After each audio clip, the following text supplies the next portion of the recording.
Hello, everyone, and welcome to the Sustainable Finance Podcast. My name is Paul Ellis, and I'm your host for these programs about developments in this fast-growing industry. A new regime in financial policy and market behavior is unfolding, and the patterns of the past decade are facing a period of adjustment. Schroders Asset Management believes the new regime will be driven by several themes, including decarbonization, deglobalization, and demographic change.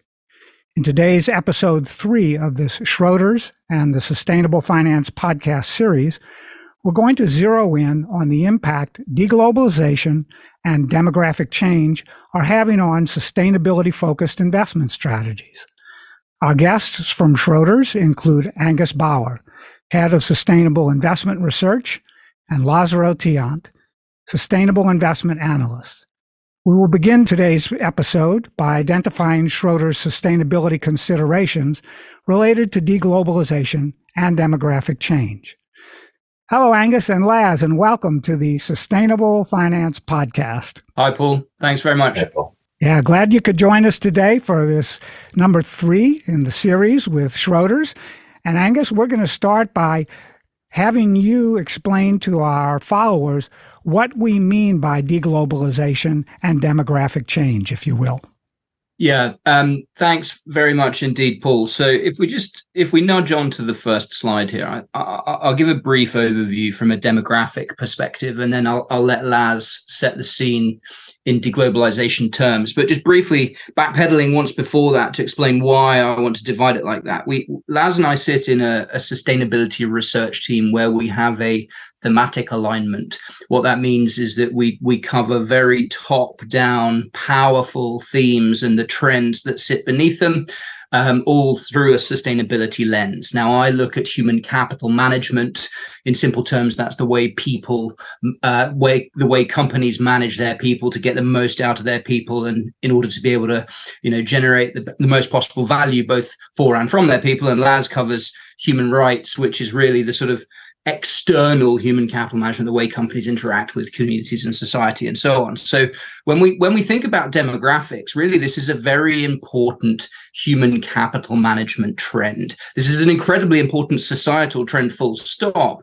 But from the sustainability perspective, we care very much about demographic shifts because the composition of workforce is changing. Age dependency ratios are changing as well. So actually, the chart here on the left-hand side of the slide really highlights that dependency ratio. Now, the higher the number, simplistically, the more people there are in an economy who are supported by a single working age individual. So the higher the ratio, the fewer the workers relative to retirees. And that really means that, it becomes harder to find workers. It becomes harder to find workers who are producing for the economy. And that then means that if you have a tight labor market, you really need to find companies that are going to be better at attracting, retaining their talent, and then generating value from the people that they employ. Right-hand side is really a chart that's not going to surprise anybody, but very much in a macro context shows the evolution of global population growth. And really what we're seeing is predictions for global population growth to actually move into decline in late this decade, 2028, 2029. And that from a very simplistic perspective, has an incredibly profound effect on global economic growth as well as inflation. Labor scarcity means that companies, again, are going to be facing significant skills gaps. And when we think about the organizations in our economies today, particularly developed market economies, we're looking for companies that are going to be able to generate persistent growth in value through the cycle. And that persistent value creation is reliant on having a persistence in the value producing assets, and where we have knowledge-based companies that really are reliant on people to create their productivity and their productive growth. If those companies face a labor scarcity, They are going to need to invest. They are going to need to work harder to bring people into the organization, or they're going to have to invest in things like, artificial intelligence or generative AI, for example, to try and plug that productivity shortfall, because the skills gaps that we are facing in developed economies, but very much actually across the world, are becoming so significant that by the 2050s, for example, we could be seeing very, very sizable shortfalls in global GDP as a result of these skills gaps that have manifested because of demographic change. Now, I said I was going to pass over to Laz to walk through deglobalization. If we could move to the next slide, Laz, I'll hand over to you.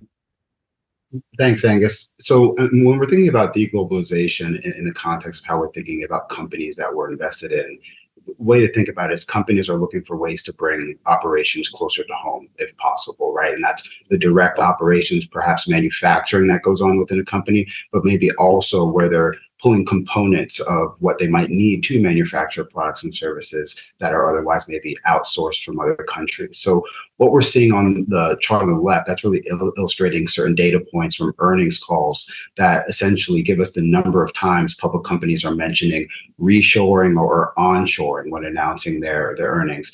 And as Angus had mentioned, in the course of reshoring and onshoring, what we expect are new costs to enter supply chains, which then can cause inflationary pressures for the companies.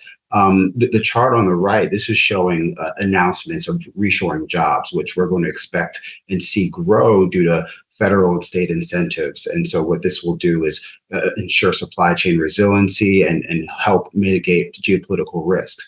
In the context of what we're seeing in the United States, such as the Inflation Reduction Act, that's a big area, such as an energy transition, where we're seeing a lot of that incentive from those areas of regulation actually have companies thinking about bringing those jobs back home. And not only that, from an education and reskilling standpoint, which we'll talk about from a demographic standpoint later, also incentivizes companies to think about local homegrown talent. Another thing to think about is what we've seen during not only COVID, but also ongoing through the Ukraine-Russian war. Global supply chains are certainly broken down and being impaired quite a bit. And so that need for something like energy independence is at the top of the agenda for not just the US, but for many other countries. And as we are thinking about some of these trends, such as the energy transition, when we're thinking about manufacturing, as well as limiting supply chains of those key components, what we're seeing also is trade regulation be put into place, which is what something we'll talk about later on. But essentially, when there are things such as, if you think about solar panels or the electric vehicle industry, components to battery technology or that solar technology that's coming from abroad, such as areas in China, there's going to be more regulation put on that to ensure that things such as forced labor is not part of the supply chain.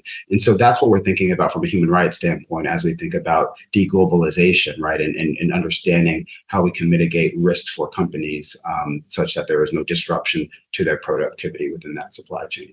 So the backdrop to this discussion put an emphasis on changes in the labor markets. Focusing on employees as a stakeholder, can you provide insights on human capital management in the context of these global themes? And Angus, why don't you start as well on this slide? Yeah, super. Thank you, Paul. Now, this is my favorite topic to talk about in the world, human capital management. So I apologize in advance if I waffle. Please do stop me and butt in. Now, millennials, I don't want to make this all about one particular generation, but millennials have had a pretty rough time of it. And I say that as a millennial person myself, but I think objectively it would be difficult for anybody to deny this point.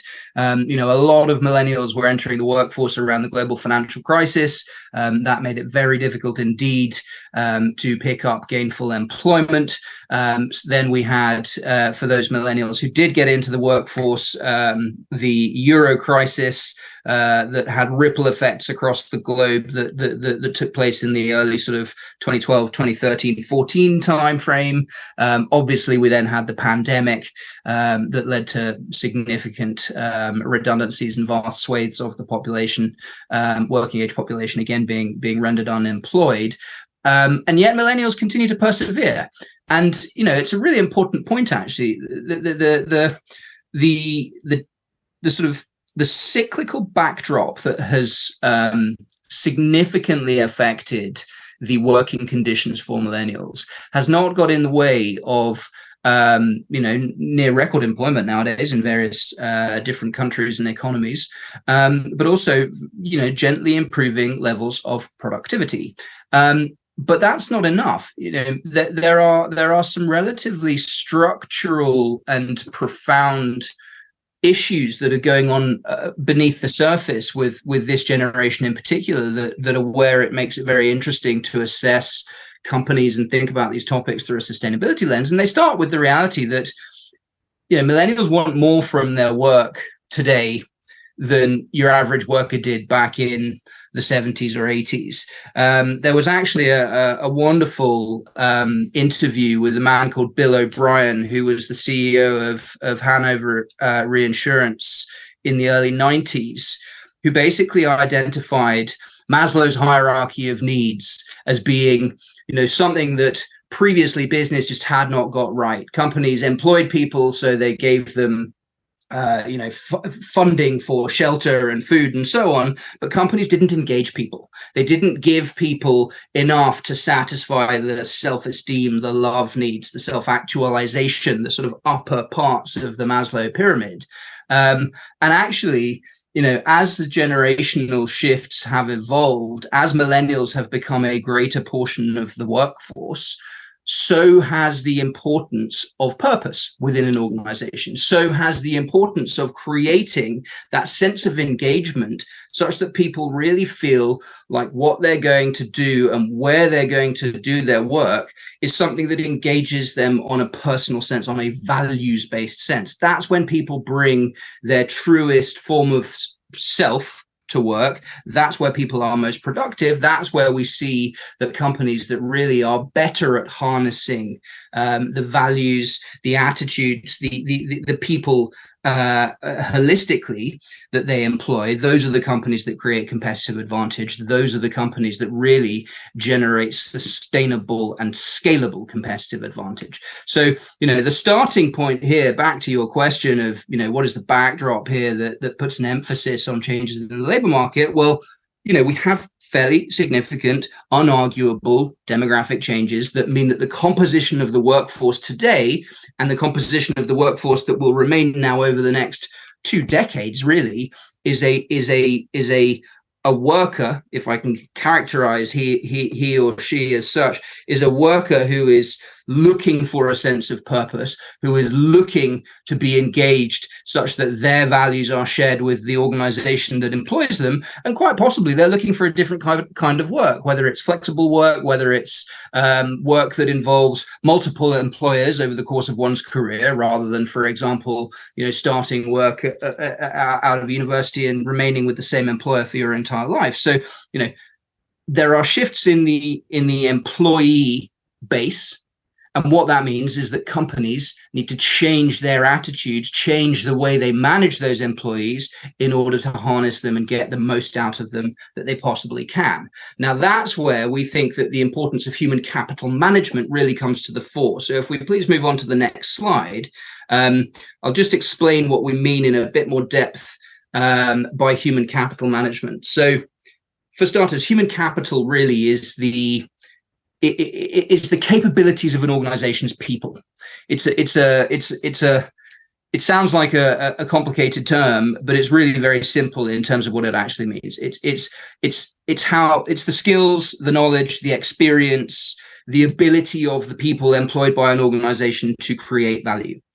What that means, therefore, is that human capital management is effectively the capability of an organization to harness those skills as effectively as possible.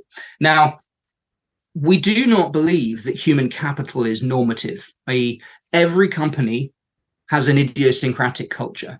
Every individual person has a slightly different set of values. I care about certain stuff that, Paul, I'm sure you don't necessarily care about, and certainly that Laz doesn't necessarily care about, but then we have some values that are shared. Laz and I, for example, were talking about his gardening habit last week. He has the most incredible array of tomato plants in his backyard, which I'm very jealous of because mine singularly failed this year. So we have shared values, and sometimes we have differing values. The point here is that culture is completely idiosyncratic to the organization. Every company has a different culture. Every company has different people. So a company's human capital is always going to be different to the next organization. So it is not normative. However, the way companies can manage that human capital to create value is more normative, i.e. there are some things that companies can do that is good and that will help them get more out of people, that will help them engage people, that will help promote well-being and so on within their employees. And there are some things that companies can do that will generate the opposite outcomes. And so what we have here on the slide, really the core systems, in inverted commas, that we believe can be managed by organizations to get the best out of their human capital, whether or not they have a whole bunch of people like Angus and Laz who love tomato plants and gardening, or whether they have a whole load of people like my wife who quite frankly isn't that interested in my gardening habit and just, quite likes just the food being on the table and doesn't want to spend too much time thinking about it. And so when we think about these human capital management systems, the things in green bars on the slide and summarized in a bit more detail on the left-hand side, it really starts with a company's operating model and its workforce strategy, i.e. what is the company seeking to do and how is it managing its people in order to deliver this? And this sounds really simple, but it's amazing how few companies actually take the time to think through strategic workforce planning. So, Paul, I'm sure you've come across a whole bunch of companies and investors and CEOs over the time who say, we're going to double our profit over the next 5 years, or we're going to grow our market share in the European or US market by 10 percentage points or something like that. And that's great. Every company has a target. Every company then has a strategy to deliver that target.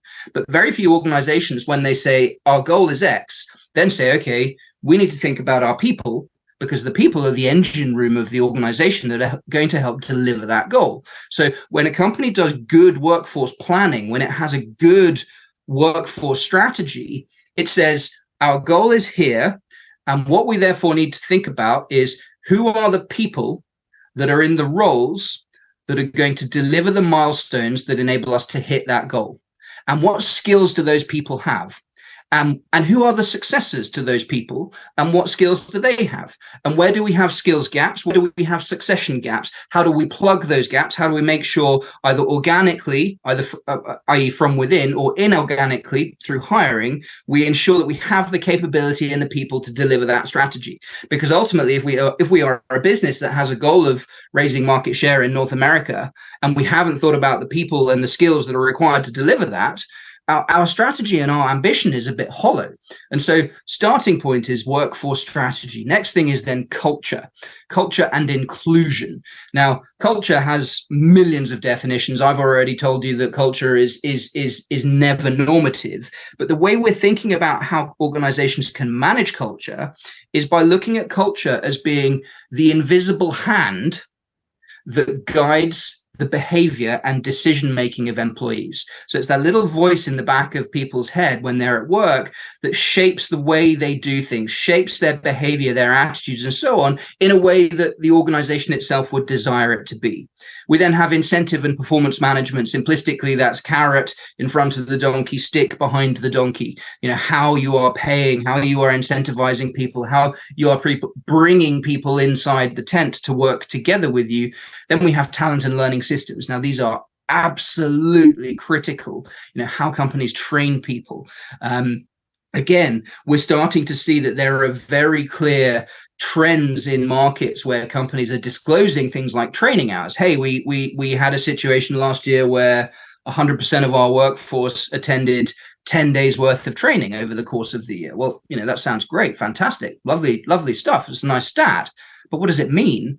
What it means to me as a human capital analyst in the sustainable investment team is almost nothing until we can understand, well, actually, how are you managing that training? How are you measuring whether or not that training is effective? Quite simply, if you take the entire workforce out of the game for 2 weeks in the year, and that training doesn't help them do their jobs better, or it doesn't help them with their sense of fulfillment or their well-being and so on, then not only are you wasting the cost associated with that training, but you're creating an opportunity cost where for 2 weeks of the year those people aren't doing what you're paying them to do and what your value creating model suggests. So in the context of understanding how companies are driving talent and learning systems to create more value, we're looking for companies to manage their training programs, identify the skills they need, work out which people they want to put into these development programs, and so on and so forth. Now, again, as demographic changes ripple through the corporate employment base, we're starting to see that different things resonate with different people. We're starting to see, back to that millennial generation, a whole bunch of people that are going to be elevated into the C-suite over the next 2 decades.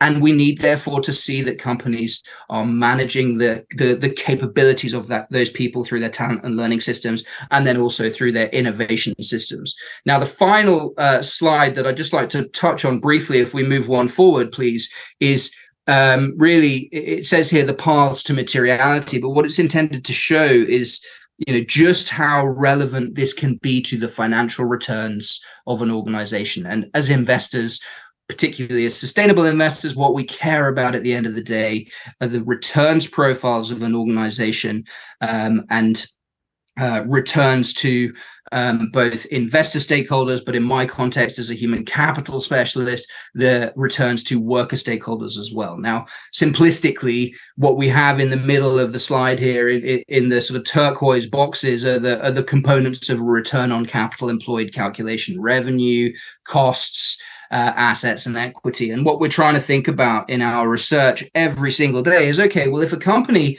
does a better job of managing its training systems, its talent and learning systems, where do we expect to see that in its P&L and in its balance sheet? Assets up, profit margins up, profit margins being driven by higher revenue being driven by higher pricing per unit being driven by better innovation, by higher product quality, which allows the company to go to its customers and say, hey, you get more bang for your buck with this product. It's a better product because it does this, this, and this for you that the previous ones didn't do. It's going to last you longer, et cetera, et cetera. So, what we're looking for as summarized in this slide is companies that can really manage those human systems, whether it's culture, whether it's incentives or talent and learning systems or workforce strategy, companies that can manage those human systems to generate the maximum possible value, both for investors in dollars and cents terms and for the employees, by way of being able to pay those employees more over time, but also by way of being able to create more fulfilling work for those people.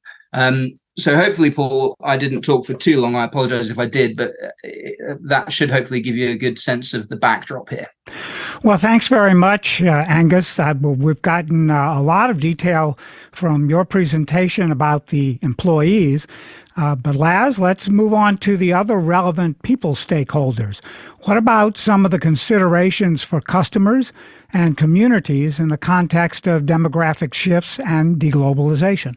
Thanks, Bob. As you mentioned, the other people stakeholders that we're thinking about outside of the workers in the human capital management context are the workers from a labor force perspective and the human rights issues that revolve around them, but then also the customers through which the products and services are intended to be given to, as well as the communities through which these companies are operating in. And so as you see here on the slide, there are going to be impacts throughout that entire value chain.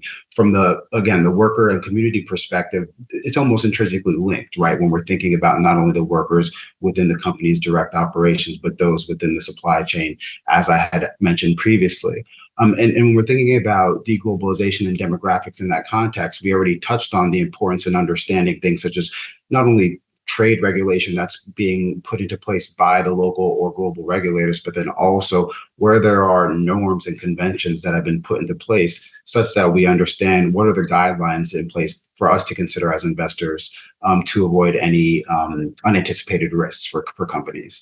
When we're thinking about products and services, which I think is a lens of human rights that has a light to be shown on, when we're thinking about, let's say, what's a fundamental product or service to society, things like healthcare should come to mind.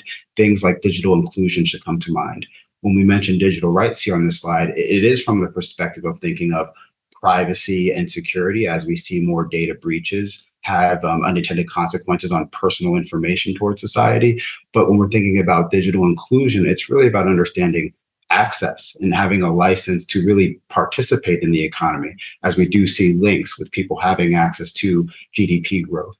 And so when we're thinking about this value chain from a human rights context, it's really trying to unpick what's happening not only with the people within the company, but those outside within the ecosystem for a company. If you go to the next slide, Paul, please.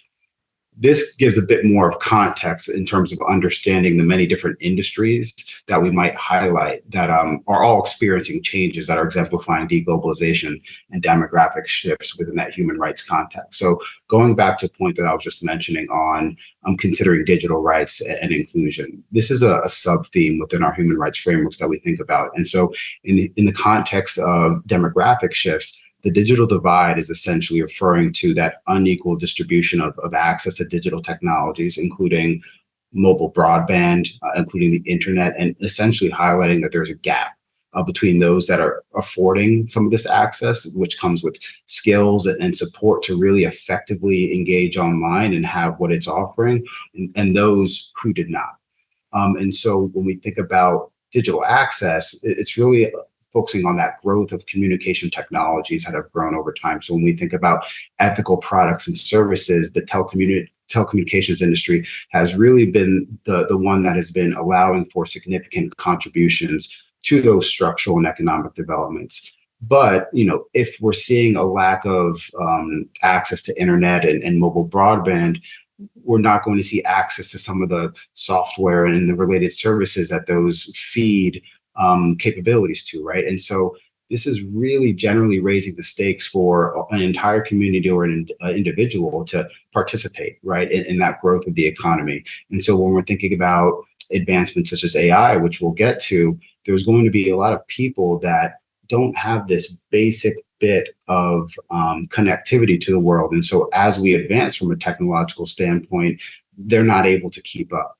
And so when we think about that global population that has access to the internet, there's going to be billions that remain without it in both developed and emerging markets. And as technology is going to evolve, this digital divide is really representing unequal participation for those with low incomes in those type of households, people who are disabled, people in rural areas, and older adults.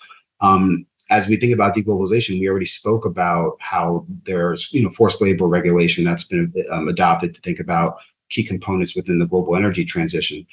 But when we're thinking about other tricky suppliers, we're seeing this grow in materiality in food and water services, as well as the apparel industry, where we're seeing that need to have a lens on a just transition really be at a top agenda point for certain investors that are focusing on those type of industries.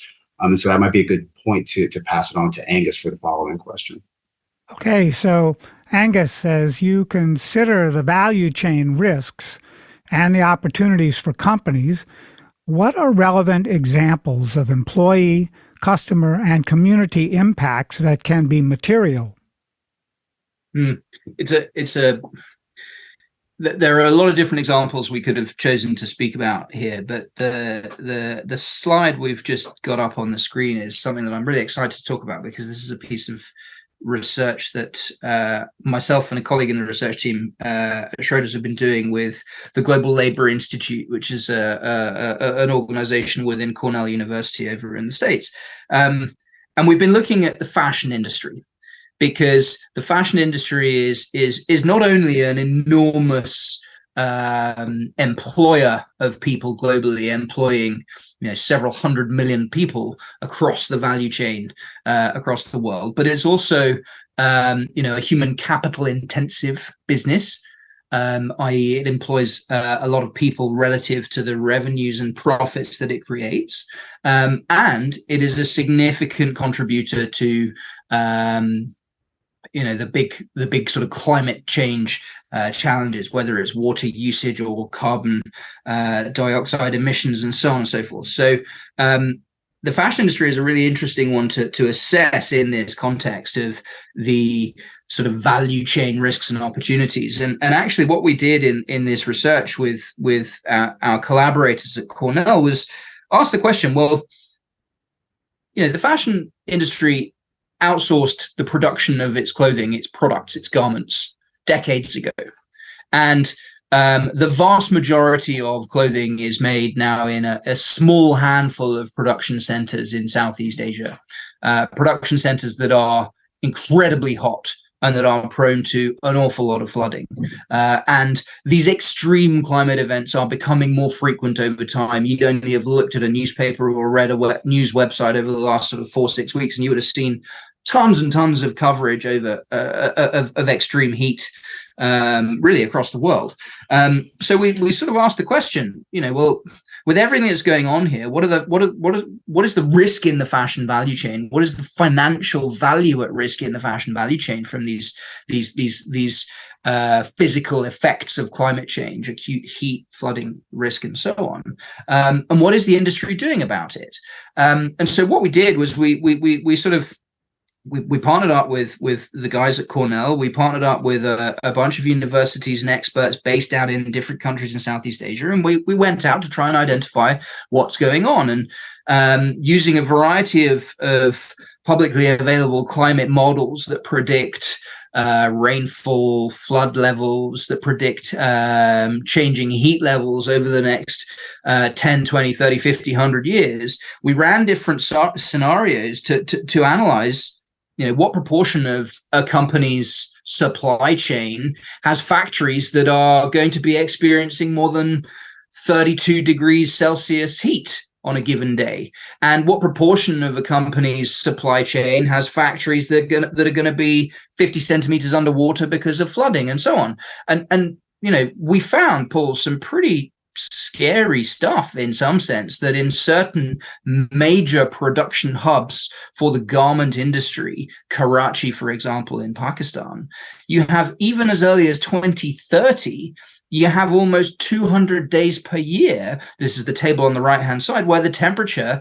is more than 30.5 degrees wet bulb. That means that wet bulb there is reading in humidity as well. So if you're looking at 2/3 of the year almost, where you've got more than 30 degrees Celsius temperatures, the productivity effect that has on the workers in the supply chains is really quite significant. If you then look at higher temperatures, and if you look at flood related risks and so on, and then we work through the numbers in terms of, okay, well, what is this costing? What are the headwinds associated with these extreme weather events costing the industry?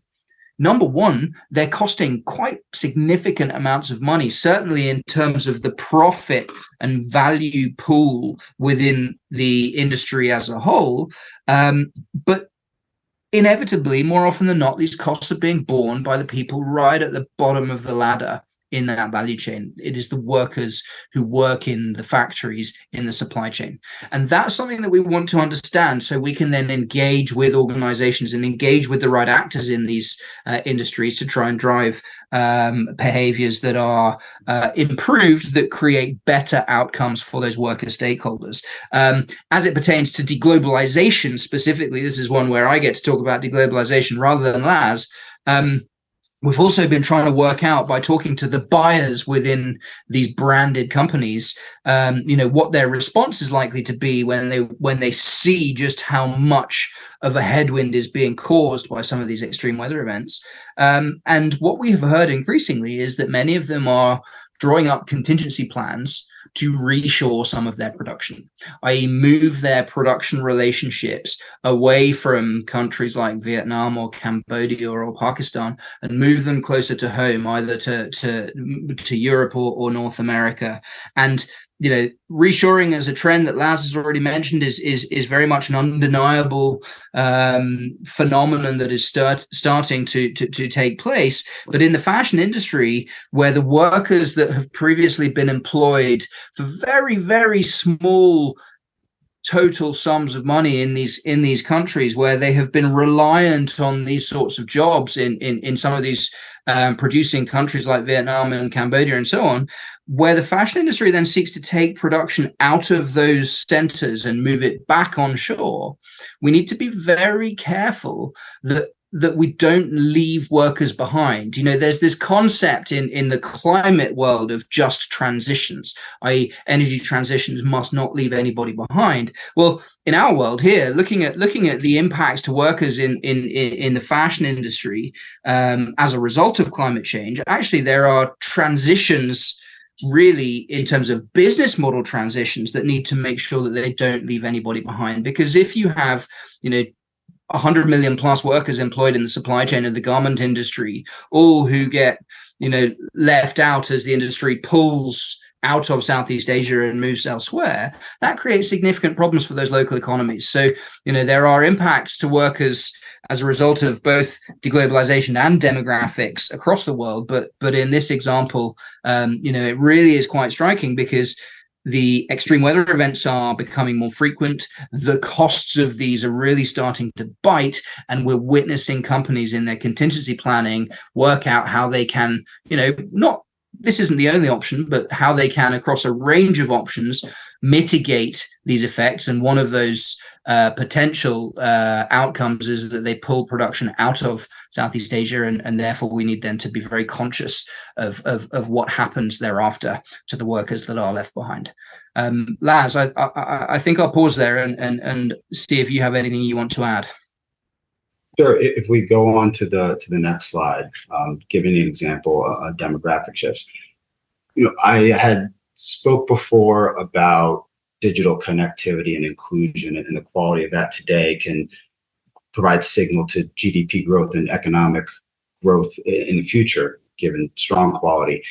Education is quite similar, right? When we think about the quality of education today, having benefits for the future. But there's an interesting situation right now with how the world is evolving from a technological standpoint, as well as a need for products and services and skills in a growing energy transition. And that's that we need jobs today. We need reskilled workers today, as well as a pipeline for those that are going to be able to continue operating the engine in the future. So as we think about the role of education and reskilling, that's going to be quite essential to some sub-themes like the climate change areas, as well as just general sustainable technology innovation. And there are going to be social implications within those themes that investors really should be thinking about as important for generally just generating value and both addressing both opportunities with communities and an education system today, but then also the human rights risks that do come with it from the just transition point that Angus was just bringing up. And a couple of examples that we're talking about here, one on the energy transition, you see that from a demographic standpoint, 6% of the employment growth seen between now and 2030 requires at least 2 years of post-secondary and education. And so reskilling on the job, it's not just going to be just formal training, as we do see, but also training that has also somewhat died out in regards to what you see in the US, for example. The trade skills and vocational skills on a lot of these different areas of need, such as welding, for example, is somewhere that over the past 2 decades has lost a lot of its muster in really being able to build those kind of blue collar jobs. And we're seeing a need for those areas to need to be rebuilt. And so I think there's something to be said about engagement that should happen with the local universities and the local tech vocational type of programs. The same can be said about other areas of technology innovation, such as AI, but then also what we're seeing with the need for semiconductors. Speaking of US regulation, as I mentioned earlier in the IRA, you have the US CHIP Act, which is really focusing on giving close to $53 billion, making it available for research and development. And so this is really intended for manufacturing and workforce development throughout the United States. And so in this area alone, it's estimated that over 236,000 net new workers will be required to help double that US share of global semis production. And semiconductor production is going to be very essential for all of the aspirations that not only the US, but globally companies have in terms of being able to build out electric vehicle fleets, for example, but then other areas of technological needs within the tech and hardware sectors. And so when we're thinking about the need to reskill workers, that's going to be essential, not only now, but understanding that there's going to be a pipeline of talent that needs to be built to ensure that we meet these goals that in some cases stretch to 2050, depending on the requirements for the sector. So, Angus and then Laz, AI has increased in attention for companies and the broader society. Where does AI come into play as it relates to deglobalization and demographic shifts? And what are some of the implications from a human capital and human rights perspective? Thanks, Paul. I'll start this one and then I'll hand over to Laz. So as I said at the beginning in my sort of intro, demographic shifts are unarguable, and one of the consequences of demographic change is that we are facing profound skills and labor shortages. What that means is that companies need to invest in automation, and generative AI, i.e., ChatGPT and other large language models, but other types of AI really are the next step in the automation sort of development curve, and really offer companies an interesting opportunity to circumvent the labor shortages that they are otherwise facing. So from a human capital management perspective, this matters enormously because, people, workers, particularly in the services or knowledge-based industries, are going to have to start working, with artificial intelligence. Desk workers spend approximately 3 hours per day on desk-based sort of computer tasks, writing emails and so on, booking meetings. There are AI tools that can be used to augment productivity there. So from a human capital management perspective, we care about seeing how companies can harness AI and bring it into the fold within their management of people to maximize the value creating potential of the individual organization. From a macro perspective, the world has been automating for 200 years. For 200 years, there have been concerns that robots will eat jobs and destroy jobs and so on. But what we have seen thus far is that there is frictional pain, there is dislocation in certain jobs where certain tasks within a job become automated.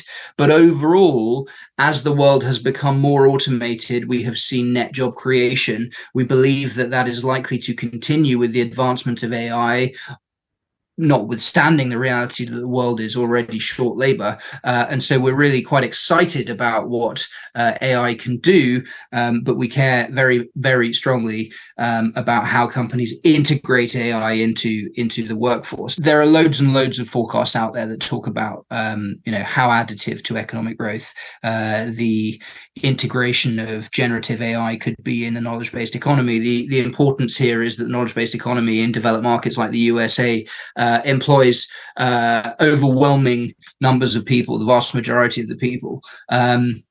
But what we're really struck by and most excited by is the augmentation in desk-based work, the reality that I can write emails with the help of generative AI and large language models. I can summarize meeting notes with the help of large language models and so on. This is where companies can really start to make significant productivity gains, such as, for example, such as the statistics that you see on the bottom left of this slide here. Saving, in certain studies, people were saving 40% of their capacity. In other studies, people were able really to get up the curve quite quickly in terms of their understanding of things with the help of generative AI. But as we see on the next slide, this can't happen without good human capital management, because this can't happen without reskilling. This cannot happen without retraining, without supporting people as they build new skill sets. I've talked about the importance of talent and learning. Laz has talked about the importance of reskilling. We think there is a huge amount of potential with the integration of AI, certainly to plug skills gaps and labor shortages, but we actually believe there is a whole lot more upside if companies can augment their productivity, but that requires reskilling and retraining. And so we are already seeing a huge amount of spending in HR tech go into this kind of thing. We're seeing some really interesting case studies where companies are harnessing AI and automation effectively when it comes to their human capital management strategies, their HR strategies, and so on. And Laz, I'll leave you just to sum up some of the exciting opportunities in the human rights landscape from an AI perspective.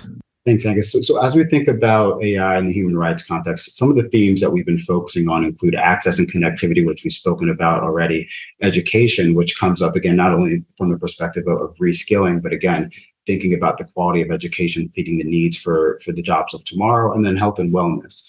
And then as we think about the different stakeholder implications within these different themes, ethics and bias is something we've touched on already, right, from the access and connectivity standpoint. We're speaking about AI and the promise for this advancement. However, there are many that do not even have basic access to the internet and broadband. So how do we think about those implications? But then we also, within the same context, think about policy implications, right, or policy intervention. And what we're seeing now with the US, at least from the Jobs and Infrastructure Act, is a lot more funding moving toward the need to close that digital divide, right? So we're seeing the need for that intervention to come to play to not only provide the incentives for local communities to tap into those tax structures, but then also for companies to help close that gap. When we think about education and health and wellness, there are more of a product and services lens that we might be able to bring to the conversation. So moving to the next slide, when we think about education in the context of AI, essentially one thing to think about is teachers, right? I think a lot of people immediately think to how do we develop technology for students, but I think it's the teachers that we need to really loosen up their time to be redirected towards areas that have more interaction with students. So there was a study that was done by McKinsey that showed that in that survey of different countries and the teachers within them, teachers are focusing 50 hours of their work towards a number of different tasks, from preparation to administrative tasks to student instruction and engagement. And essentially what the study found is that a significant portion of their time can actually be moved towards activities that have more connotation with working with the student in a tangible way. So student coaching and advisement, as well as student behavioral and skill development, are areas that AI can't necessarily help with. It's the other areas such as administration and evaluation and feedback that can loosen up a few hours of their time. At the same time, when we think about this trend of deglobalization and some of the more forward-looking perspectives we might be able to take into account, we're looking at the quality of education in certain countries today, including the US, in terms of understanding where has there been curricula developed, essentially, that helps understand what the pipeline of talent and skills are for the use of AI in the future. And what we're seeing is about half of the states in the US have some kind of curricula at the high school level that focuses on computer science courses. However, when we compare that to other countries, such as China, India, Qatar, Portugal, there's curricula on artificial intelligence starting from primary school all the way through high school. So as we think about certain skill-intensive sectors that also have a lot to do with outsourcing economies, such as the IT industry, we're starting to think about what are the implications of AI on education today, with the viability of those countries being able to, one, protect their status as in terms of being high areas of skills for outsourced services, or will they be able to let's say in areas such as the US that might be behind today on education, be able to leapfrog in areas where they need skills to outsource services and reshore those skills back to the US. Health and wellness is an area where there are a lot of implications for artificial intelligence, both from a bias perspective as well as a technological advancement perspective. So when we think about the ethics and bias within healthcare, it's really understanding decision-making, right? And where there's bias that comes about in decision-making today in an ordinary process, because people are quick to make decisions. And there is a process essentially within artificial intelligence that we want to consider that removes any bias from the data that is being collected. Data is a big aspect of knowledge base within the healthcare industry. And as data is going to be part of algorithmic training, we need to ensure that that data is not biased. Therefore, decision-making would not be unbiased and have adverse effects to those customers, right? The patients that should be benefiting from quality of health services. And moving to the next slide, Paul, just to wrap this up, when we think about how this is going to be regulated and how this grows over time, right? When you think about global norms, such as the Organization for Economic Cooperation and Development, they have put into place intergovernmental standards on AI, right? And what this does is lay out both values-based principles as well as recommendation for policymakers. So when we think about those value-based principles, it's about transparency and explainability, accountability, robustness and security and safety. And when we think about recommendation for policymakers, it's making sure that there's investment in AI research and development, and making sure that there's some sort of fostering for a digital ecosystem for AI. As I mentioned, that inclusion aspect being important for broad distribution of these capabilities. Okay, well, Angus and Laz, thanks so much for your time today. We're absorbing a lot of information, and you can help us now by telling us where online Sustainable Finance Podcast followers can learn more about Schroders' perspective on the investment impact of deglobalization and demographic change, and how can they get in touch with you related to the issues that we've discussed in today's program. We do publish quite a bit of our own research on our website, so www.schroders.com, and you can see under the Insights and Perspective pages, there are all things from short blog pieces to longer form research pieces that we tend to publish on a quarterly basis. So that's a great place to start, and then I think there are a few contact us forms that could be filled out from there. Terrific. Okay, well, thanks very much again to Angus Bauer and Lazaro Tiant for joining me in episode 3 of this Schroders and Sustainable Finance podcast series. And to our followers, join us again next week for another episode. I'm Paul Ellis, and this is the Sustainable Finance Podcast.